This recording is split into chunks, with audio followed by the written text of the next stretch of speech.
muita gente perdendo horas de sono por conta da pandemia da Covid-19. É durante o sono que o cérebro faz uma verdadeira faxina, eliminando as toxinas produzidas em um dia de atividades. Mas o que acontece quando essa faxina cerebral não é bem feita? Quanto tempo o cérebro precisa para fazer essa limpeza completa? E ainda, qual a relação desse processo do cérebro com doenças como Alzheimer? Sono, a faxina do cérebro. Nada como uma noite bem dormida para recuperar o corpo e renovar as energias. Na verdade, o sono não pode ser evitado. É um estado de consciência em que as atividades motoras voluntárias e de percepção sensorial ficam suspensas por um período. Não somos os únicos dorminhocos da natureza. Os mamíferos, as aves e alguns vertebrados também dormem, muitos até de dia. Primeiro, a ideia é entender de onde surgiu o sono, né? Todos os animais dormem, né? Desde uma bactéria até ou um ser humano, né? Então, existe bastante discussão sobre isso, mas o mais interessante talvez seja discutir o sono dos animais, né? E aí também existe bastante variação, mas algo em comum, todos os animais dormem. Então, falando mais agora especificamente dos mamíferos, que é onde a gente se encontra, existe uma variação, primeiro, da quantidade de horas dormidas, segundo, do período de sono em que a gente dorme. Então, por exemplo, existem mamíferos, por exemplo, o morcego que tende a dormir mais de dia e tem uma atividade noturna, e a maior parte dos mamíferos acabam ciclando com a luz do dia, então acabam dormindo mais à noite e tendo uma vida mais ativa durante o dia. E uma diferença interessante também é em relação a como que o sono se procede. Então, por exemplo, nós temos a tendência de dormir com o nosso cérebro inteiro, digamos assim. Os dois hemisférios cerebrais nossos acabam se desligando simultaneamente. Um exemplo diferente disso, muito interessante, são os golfinhos, por exemplo. Então, os golfinhos têm estudos que mostram que eles tendem a dormir um hemisfério por vez, de forma que, a princípio, quem olha externamente parece que ele está acordado o tempo inteiro, porque ele consegue ter uma atividade cognitiva funcionante, mas em um dado momento ele está dormindo o hemisfério direito, um dado momento ele está dormindo o hemisfério esquerdo, então fica basicamente oscilando isso. O sono é responsável pelo nosso descanso cerebral. O cérebro tem duas fases grandes, uma fase em que o corpo está relaxado e o cérebro está trabalhando, e uma fase em que o cérebro está relaxado e o corpo está se mexendo. Então, basicamente, poderíamos dividir de uma forma simplista em duas fases. Bom, mas ele tem várias funções. Arquivamento de dados, a nossa memória, né? Ele tem a função de produção de uma série de hormônios que dependem do sono e do relógio biológico que comanda esse sono, né? E nós sofremos muito com a falta desse sono. Então, por que a gente dorme é uma pergunta difícil de responder, inclusive para a maioria dos cientistas. Mas a gente sabe o que acontece durante o sono e por isso nós valorizamos o sono em função destas atividades que ocorrem no cérebro e no corpo. Além de relaxante, o sono é um processo vital para o bom funcionamento do nosso organismo. Os prejuízos causados por noites mal dormidas podem afetar a memória, o aprendizado, o crescimento e até provocar doenças, muitas delas graves. O sono, eu diria que ele é fundamental para a homeostase do nosso organismo, né? O sono ele é um período extremamente complexo, em que, por um lado, a gente está repousando e fazendo com que nosso organismo descanse, mas, por outro, é um momento de extrema atividade, fundamental para a parte imunológica e cognitiva, por exemplo. Então, o sono, eu diria, é uma atividade homeostática fundamental para a nossa existência e até, eu diria, que fundamental à vida, porque a gente consegue ficar sem comer, a gente consegue ficar sem dormir por algum tempo, mas sono é o menor possível. Então, em 7 dias sem dormir, existem alguns experimentos que tendem a levar esse número, a gente morre. Então, assim, realmente é uma atividade fundamental para a nossa existência. Estima-se que a cada 24 horas sem dormir, uma pessoa perde 25% da sua capacidade de realizar trabalho mental. De uma forma simplista, eu diria que é como se você digitasse um texto no Word, no seu computador, durante o dia todo e não salvasse. O que acontece com os dados que a gente aprende, com tudo que nós visualizamos, ouvimos e sentimos durante o dia, nós temos que salvar durante a noite. Então, por isso que o sono é importante, senão nós perdemos isso. Existem várias pesquisas já feitas comparando, dando testes para estudantes antes de dormirem, e um grupo fica privado do sono e o outro grupo dorme. E na manhã seguinte retestam esses indivíduos e se observa uma deficiência grande na habilidade de cumprir essas tarefas no indivíduo que não dorme. Então, se sabe, muitos trabalhos publicados mostrando esta relação da memória, da fixação da memória durante o sono. Basicamente, durante o nosso funcionamento durante o dia, então a gente vai produzindo substâncias que são basicamente em decorrência de toda a atividade cerebral que a gente tem durante o dia. E essas substâncias vão gerando uma pressão para sono. Então, quanto mais a gente fica acordado, a gente produz alguns neurotransmissores que acabam nos dando sono e, inclusive, fundamental para a gente acabar sendo induzido ao sono e dormindo.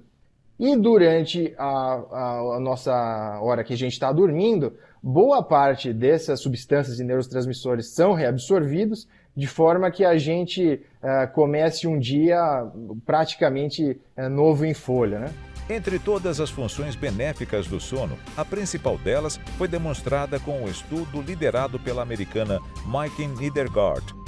O cérebro, segundo a especialista, aproveita essas horas de descanso para promover uma faxina, retirando todo o lixo produzido nas conexões cerebrais acumulado ao longo do dia. Um processo de autolimpeza que serve para eliminar toxinas prejudiciais ao próprio cérebro. Sem essa função, que só ocorre durante o sono, não nos manteríamos vivos.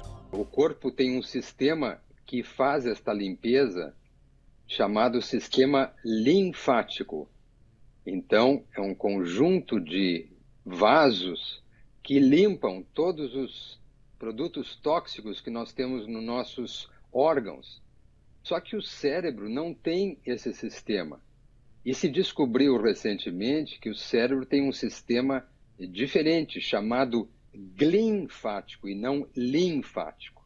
Bom, para que vocês saibam, o cérebro tem 10% da sua estrutura formada pelo chamado líquor, líquido cefalorraquidiano.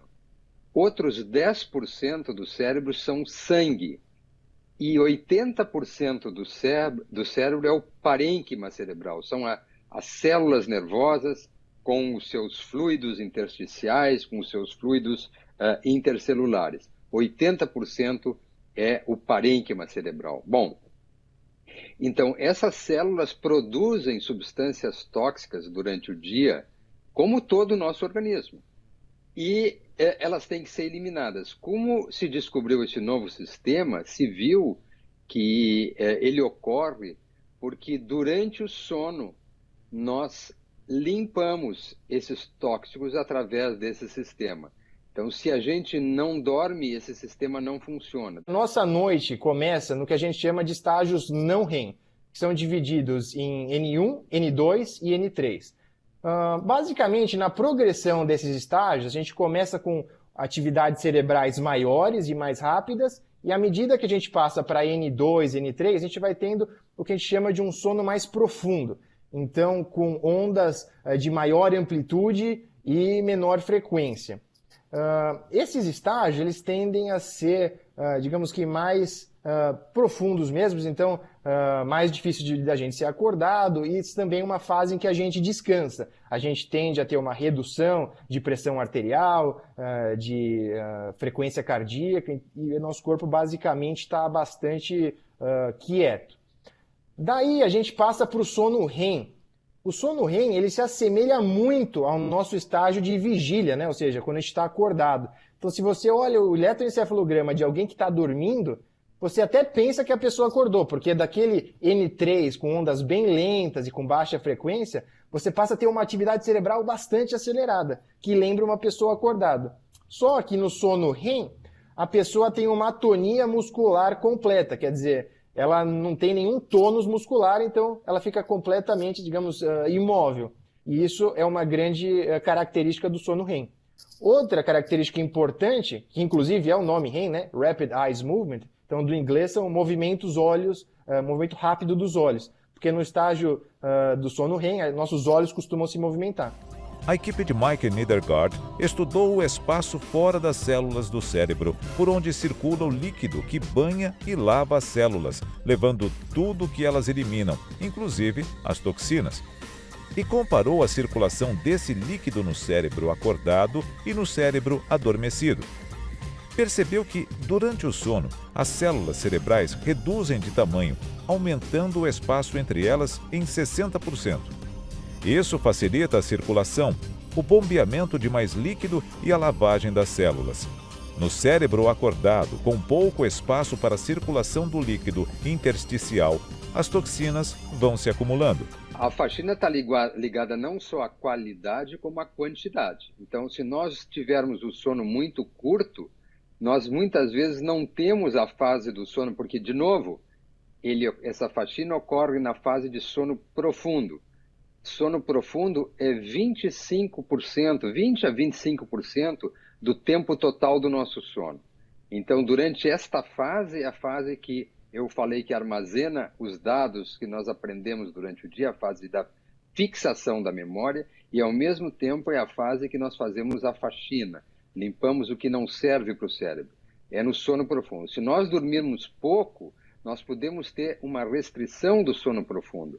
Se nós dormirmos mal, se nós fragmentamos o sono, se nós temos o nosso sono muito superficializado, nós também evitamos uma faxina adequada e prejudicamos a memória, como eu tinha falado no início. O que acontece é assim, a pessoa começa a dormir em N1, aí ela vai para N2. Quando ela está indo para N3, ela tem um micro despertar, então ela superficializa o sono. Volta para N1, volta para N2. Então, ela tem muita dificuldade de aprofundar e manter o sono num estágio mais profundo, como o N3 e também REM.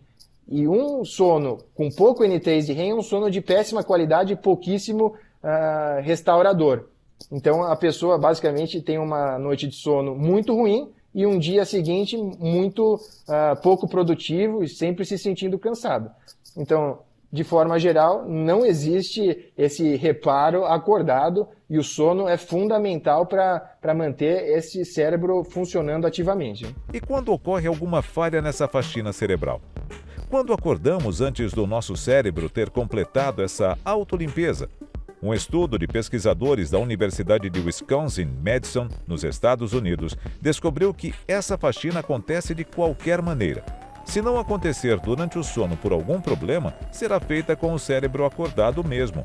Mas isso pode trazer problemas. Com o cérebro em plena atividade, a limpeza fica caótica e confusa, e pode acabar levando células saudáveis por engano. Nós sabemos que durante o dia, durante a vigília, há um aumento da produção de produtos tóxicos, como, por exemplo, a beta-amiloide, proteína beta-amiloide. E durante o dia há uma redução da função desse sistema. Então, a eliminação dessas proteínas é diminuída durante a vigília. Durante o sono, ao contrário, há uma diminuição da produção, mas há um aumento da eliminação. Então, essa é a função do sistema linfático, uma espécie de gangorra relacionada ao sono e à vigília, em que ela elimina as substâncias tóxicas, evitando a agregação, evitando a formação de placas, evitando a intoxicação do cérebro. E quanto tempo de sono o cérebro precisa para realizar a faxina completa? O tempo de sono varia muito entre os mamíferos. Geralmente, quanto maior o animal, mais horas ele fica acordado. Um elefante, por exemplo, passa 21 horas por dia acordado. Já um morcego faz o contrário, dorme por até 20 horas. O que poderia explicar essa diferença tão grande? A resposta veio com a pesquisa da neurocientista brasileira Susana Herculano Rosel. Ela demonstrou que a quantidade de sono é proporcional à concentração de neurônios no cérebro. Um cérebro com alta concentração de neurônios produz mais detritos. Por isso, precisa de uma faxina mais caprichada, com mais tempo de sono. No minúsculo cérebro dos morcegos, a concentração de células nervosas é alta, exigindo uma limpeza mais pesada. Em compensação, no cérebro do elefante, que pesa menos de 5 quilos, a densidade de neurônios é baixa. Em poucas horas, a faxina está completa. O padrão de sono do homem varia de indivíduo para indivíduo e com a idade. Enquanto um recém-nascido dorme de 16 a 18 horas por dia, os idosos tendem a dormir bem menos do que as 8 horas consideradas regulamentares. A explicação é a mesma. A concentração dos neurônios no nosso cérebro vai diminuindo com o passar dos anos, por isso, dormimos cada vez menos. O tempo de sono é variável segundo a nossa evolução, segundo a nossa faixa etária, né? Recém-nascidos dormem 20 horas, 18 horas, né? Crianças dormem 16, 17 horas, adolescentes dormem em torno de 10 horas, né? E os adultos, a média, né? A maioria dos adultos tem, em média, deveriam dormir entre 7h30 e 8h30 horas. Então, isso se viu que seria o ideal, né? Conforme a faixa etária tem um ideal. Quantos dos nossos adolescentes dormem 9 a 10 horas? Muito poucos. Estão sofrendo sem saber, estão tendo um prejuízo importante cognitivo. Eu disse que o sono é importante para a memória, eu falei que o sono produz hormônio de crescimento. Então, um adolescente que dorme 6, 7 horas, por quê? Porque fica nos eletrônicos até tarde, afasta o seu sono e tem que acordar cedo para ir para a escola. Então, isto aí faz com que ele tenha um prejuízo muito grande. Então, esse é o número de horas ideal, é o número de horas que a gente acha como ideal para cada faixa etária. Entretanto, um adulto que deveria dormir entre 7h30 e 8h30 horas, que dorme 6 e está bem durante o dia, não quer dizer que ele seja um ET, que ele seja um anormal. Então, eu falo na maioria. A média do brasileiro é por volta de 7 horas e 40 minutos. Então, um brasileiro, em média, precisa dormir essa quantidade de tempo. Mas por que eu não gosto tanto de fixar esse número? Porque, como eu disse, é uma média. Não significa que eu ou você precisamos da mesma quantidade de horas para dormir. Então, a gente tem, por exemplo, os curto-dormidores, que conseguem, com 4, 5 horas de sono, acordarem super bem dispostos e serem plenamente funcionais. E temos também os longos dormidores, que se dormirem essa quantidade de horas, é basicamente como se não tivesse dormido e acorda destruído no dia seguinte. E essas pessoas vão precisar de 9, 10 horas para se sentirem bem consigo mesmo. Então, é importante que cada um de nós conheça a nossa necessidade fisiológica, né? Existem questionários para tentar ajudar nessa detecção de quantas horas é importante, mas uma boa maneira é, por exemplo, num período de férias, que você tem alguns dias à vontade para dormir o quanto você quiser. E aí, nessa condição, ver quantas horas você se sente bem, e aí você tem um bom parâmetro de quantas horas você precisa. Tem algumas pessoas que são muito matutinas, então são pessoas que acordam 4 da manhã e, assim, 9 da noite no máximo, precisam estar na cama para dormir. Enquanto você tem outras pessoas que são vespertinas, né, e que assim, tem muita dificuldade para acordar cedo, precisam acordar 10, 11 horas da manhã para se sentir bem, mas também conseguem ser muito produtivas adentrando a madrugada, né? E também tem a grande maior parte da população que está no meio termo e consegue se adequar para as duas coisas, né? Então, esse é outro fator muito importante. A descoberta da faxina cerebral também abre novos caminhos para estudar a relação que existe entre distúrbios do sono e distúrbios cerebrais, que podem estar diretamente associados ao desenvolvimento de demências, incluindo a doença de Alzheimer. Durante o dia, há um acúmulo de substâncias tóxicas. Uma, por exemplo, que é muito conhecida, são as chamadas proteínas beta-amiloides. Beta-amiloide é a proteína responsável pela doença de Alzheimer, por exemplo. São as placas amiloides que tem na doença de Alzheimer. Então, o acúmulo dessas proteínas no organismo faz com que o indivíduo possa desenvolver uma doença degenerativa como a doença de Alzheimer. Então, o cérebro precisa limpar isso. Então, esse sistema, ele durante o dia, ele produz muita substância tóxica aliás, ele produz muita substância tóxica, mas ele tem uma capacidade de limpar muito grande. Durante o sono, as substâncias tóxicas, então, aumentam o sistema linfático aumenta para eliminar essas substâncias. Então, se nós não eliminamos, se nós não dormimos, nós temos um acúmulo de substâncias tóxicas e hoje existem vários trabalhos mostrando a relação entre insônia e doença neurodegenerativa. Então, a preocupação com a limpeza. O cérebro tem que fazer essa faxina. O cérebro tem um papel importante na faxina para evitar, por exemplo, doenças neurodegenerativas. A pandemia da Covid-19 é um fator que tem atrapalhado o sono de muita gente. As alterações durante o período de descanso ficaram cada vez mais comuns depois que o coronavírus passou a fazer parte do nosso mundo. Mas o que acontece? Por que as pessoas pioraram o sono nessa pandemia? Em primeiro lugar, porque para a gente dormir bem, nós precisamos regularidade. Eu falei que nós temos um relógio biológico que comanda os nossos órgãos.